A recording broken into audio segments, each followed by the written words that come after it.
welcome to Retech, and today we're going to talk about the Atari ST, but not this Atari ST that you can see on the screen. It's going to be quite a rare Atari ST, especially in the UK, and it's the Mega 1.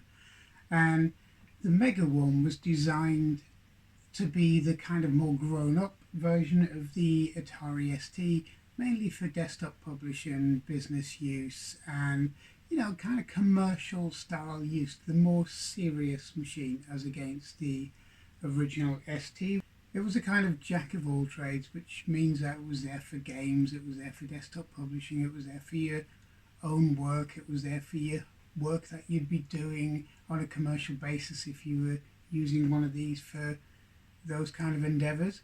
But the Mega 1 was really aimed squarely at the business market.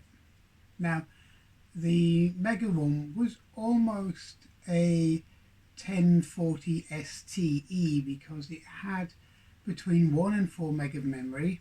It was done in a desktop style case, in a very slim PC style case.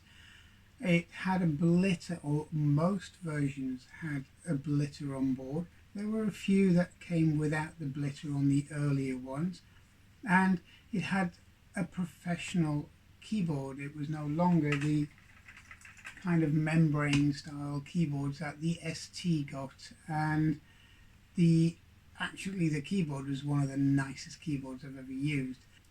But the biggest problem with the Mega was the same issue that afflicted most of the Atari product line, and that was its plastics. And not only did they fade, not only did they go yellow, but they actually started to go brittle, and these are no exception, although it seems to be a kind of a Commodore hangover, because if you remember, Jack Tramiel went from Commodore to Atari, and he took his cost-cutting mentality with him, which meant that the Amiga had a cost-cut case, which again goes very brittle over time, and so does the Atari ST.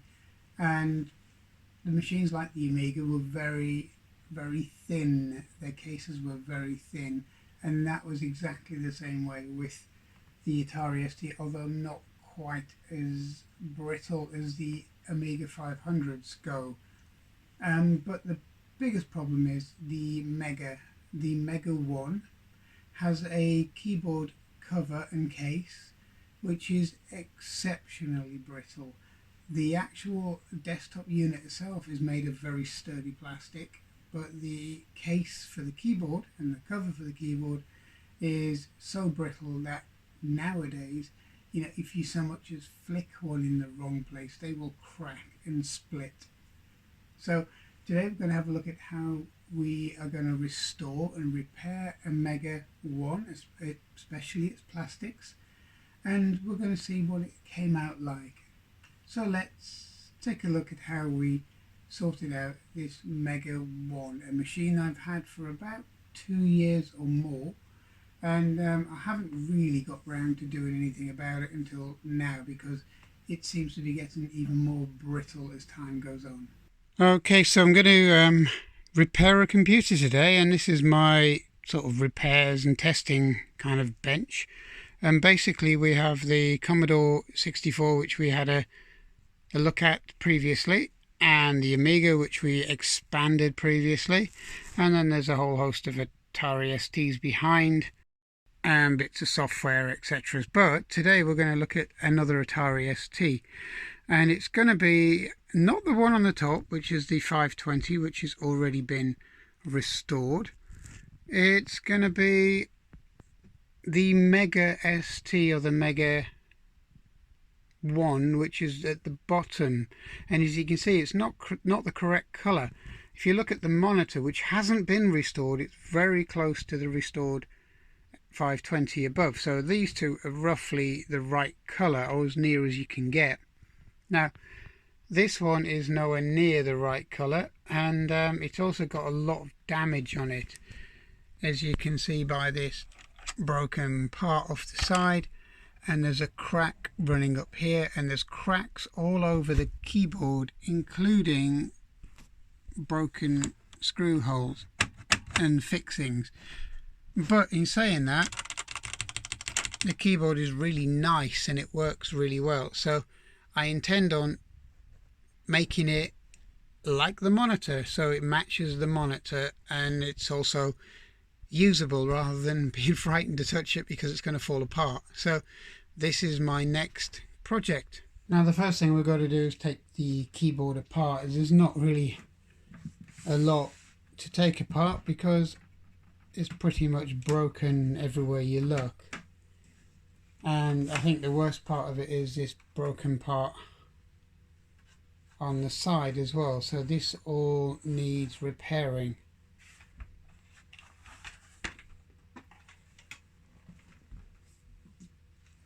So there's not really a lot to do on it, it's just take a few screws out.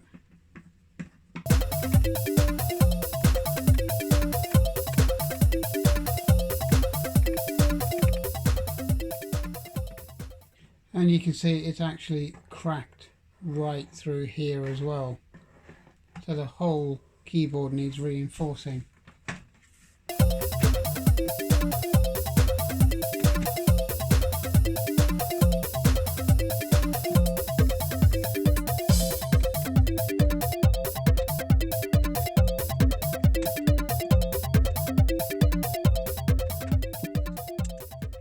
And the entire keyboard just lifts away in one piece.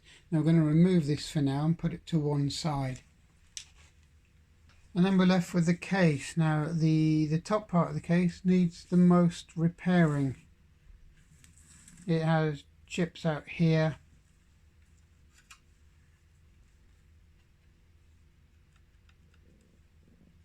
It's also broken here. So it really needs a good going over, and there's also a big crack through here, which I actually glued a little while ago just to keep it in one piece because it arrived in about 14 different pieces. So it has been glued together, but it does need fixing properly. So we'll have a look at the bottom, and the bottom part of the case is in a bad way. It's missing all of this edge, and it's cracked right through. It's just had some glue to hold it together, and also here it's completely broken off, so that all needs fixing and repairing. So the first thing we're going to do is reinforce the top. We're going to reinforce here, reinforce the crack here, reinforce the crack here from the inside, and to keep it in one nice piece. And to do that, we're going to use this. So we're going to use this plastic bumper filler, which is good for ABS bumpers and plastics in general, to reinforce the keyboard cover before we, restore the colour of it. There's no point having it looking really nice if it's going to fall apart when you use it. So first off, we're just going to make some space and get the keyboard up to reinforce the parts on it. So to do that, you lay down the two-part formula, which is basically a hardener and the actual filler.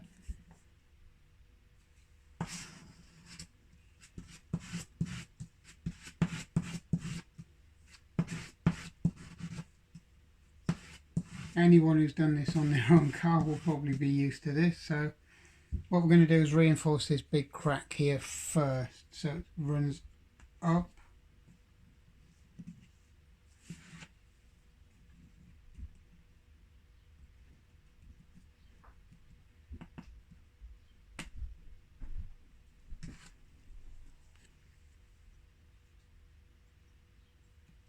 And we're also going to reinforce into the corners as well. The other point is to reinforce if I move the keyboard along into this corner here, otherwise the keyboard will fall apart. I'm actually going to use my fingers because it's easier.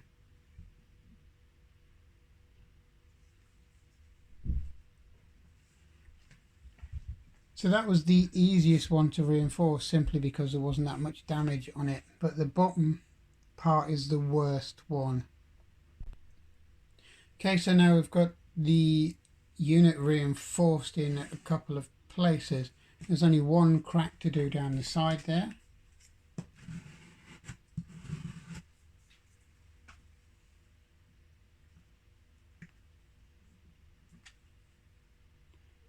And again it was easier to use your fingers to make sure it all sets properly and gets right into the crack itself. So while this is hardening off, we're going to have a look at the bottom, which is the worst part, the bottom part of the case. Now the worst part of the case is this, apart from the big crack running along here, and this sits here. And there's obviously a few bits missing as well, so we're going to have to fill that in as we go. So what we're going to do is we're going to bond this part on first, and then we're going to fill in the gaps.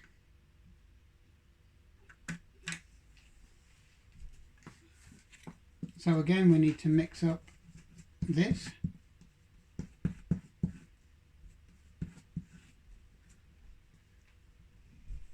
Okay, and then we're going to bond it on. And we're going to be quite liberal with it.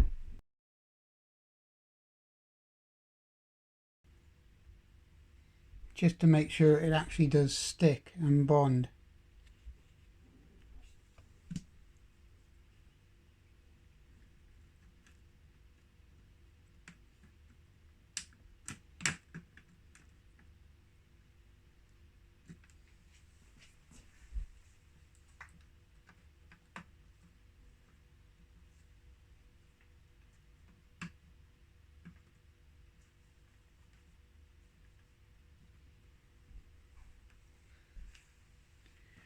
So while that's bonding on, we've got the little gap at the bottom to fill, so we're going to put some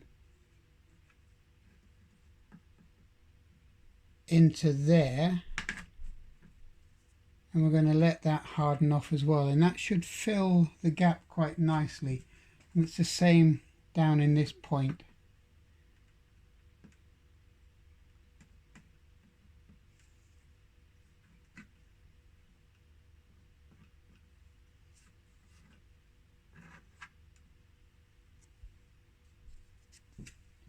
And then reinforce the corner bit.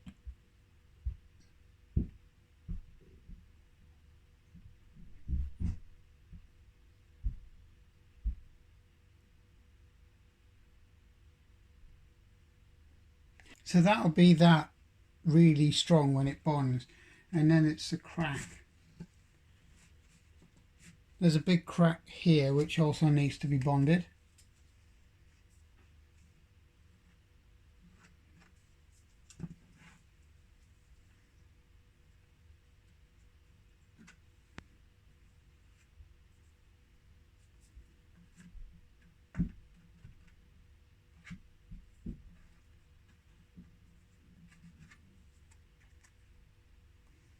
Again, sometimes it's easier to use your fingers.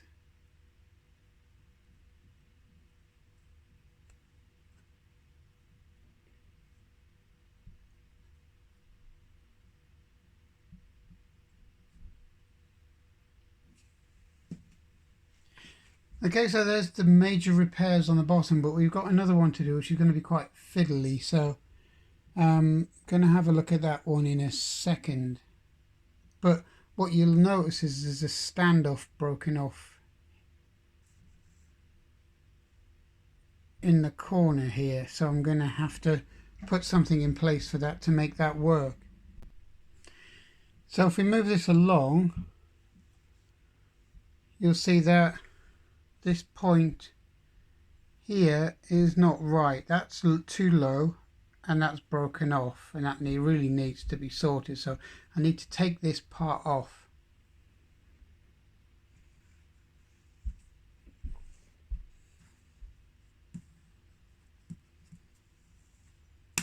So I'm just going to pull that piece off again, and I'm going to pull this piece off here which shouldn't really be on there. And as you can see, it's actually a broken part.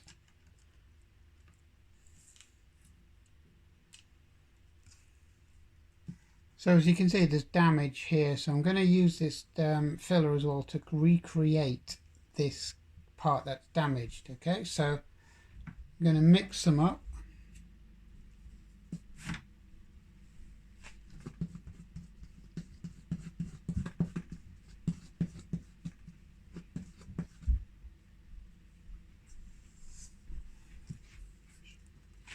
And we're going to slowly add in this from the front, because I'm going to sand the front off.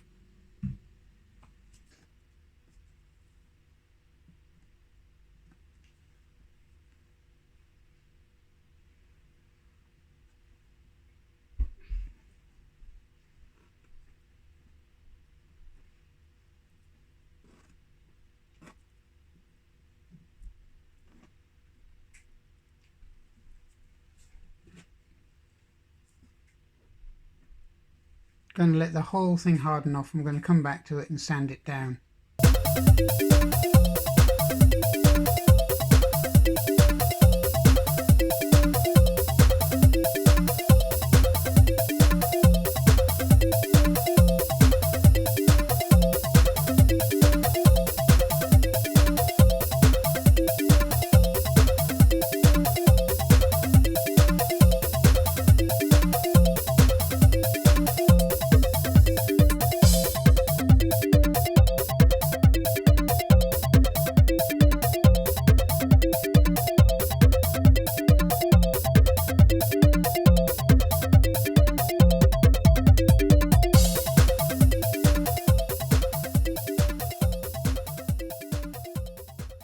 And then test fit the panels as you go, just to make sure that everything's going to fit nicely. And you just add in more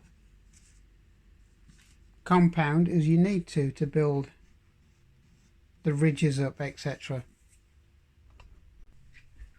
Okay, so there's a second layer on just to build up the surface, and there was also some reinforcing that had to be done just in the back of here, so this is all going to be sanded down.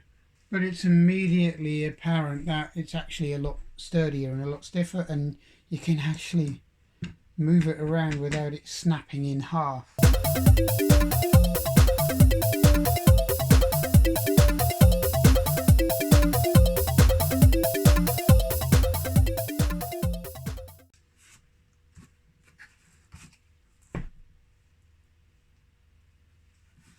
So we're just going to apply a few coats of Painter's Touch, and it's stone grey satin. It's about the closest you can get to the Atari colour.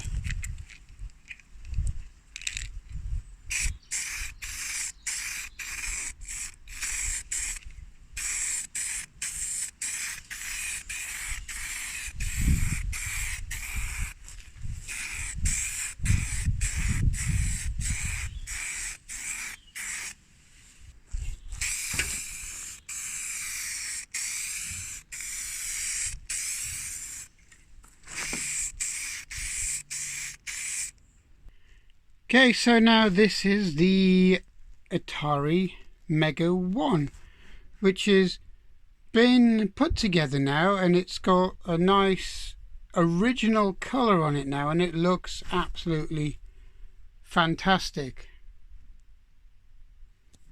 All it needs now is for the keyboard and everything to be put together once it's all hardened off, and then that should bring this machine back up to as looking as new as possible. If we have a close look at it, it's okay. It's come out really nice. It's got quite a nice sheen to it. It hasn't really got a shine because it was never meant to have a shine. It's not a gloss finish. And the same goes for the front. So what I'm going to do now is put the machine together, and then we'll make sure it runs, and we'll also make sure that everything should be correct. One thing I have done is taken the batteries out of the trapdoor. I put them in about a year ago to test it, and I kind of forgot them, but I've taken them out. They were fine, but you never know with batteries. You can't leave them in for extended periods because some of them do leak, and luckily I used quite a good quality battery, so hopefully they would never leak anyway, but you can never tell. But there's your Atari Mega 1, and next time you see it, it'll all be back together. So as you can see, this is the results of the restoration on the case and the keyboard case of the Mega 1. And as I said, it's got one of the nicest keyboards out of all of the machines, either classic or modern, that I've actually ever used. And it's actually a pleasure to use. But if you look at the original monitor, which hasn't been restored, and compare it to the case of the Mega 1 and the keyboard, you can see it's virtually identical, and that's how I believe these machines should look. Now, the plastics on this and the monitor are very sturdy. They're very, very good. You can't really knock them. The Mega 1 base unit was restored in the same way the keyboard was restored, and the only difference being that there was no damage to it because it's a very strong case. The keyboard's been restored as best as possible, and it's not perfect, but it does look really nice, and it looks like it should belong to these other two units here. In comparison to what the machine was and the state the machine was in originally, it's a million times better, and it's been strengthened up with the ABS plastic filler, which is going to prevent it from cracking anymore, hopefully in the future. But it's kind of given this machine a new lease of life. Now, there are other ways of doing it. I mean, if the case was in better condition, it could have been retro brighted if you wanted to go down that route, or you could have done the same route I went down, which is literally colour match the entire unit to get a nice uniform colour throughout the machine, throughout the monitor, the base unit and the keyboard. Now, retro brighting can over brighten these, and it can actually make them stripy, which is I'm not a big fan of, so this is my preferred route for these machines. Now, a lighter colour machine, such as maybe a VIC-20 or something kind of more beige, would have possibly been easier to retro bright, clean, and then just let it sit in a tank with a UV light for a while, but not really an option on these, because for most of the time these go stripy, and most of the time they get over bleached and it takes the colour out of them. They look a lot brighter and lighter, but the actual original colour's gone, and so my aim was to try and keep them as original as possible. So this is the plastics restored on a Mega 1. So next video we're going to have a look at the Mega 1 itself and find out what makes it different from the rest of the Atari ST range. So I hope you enjoyed this. Thanks for watching, and I'll see you soon. Please subscribe. Goodbye. See you.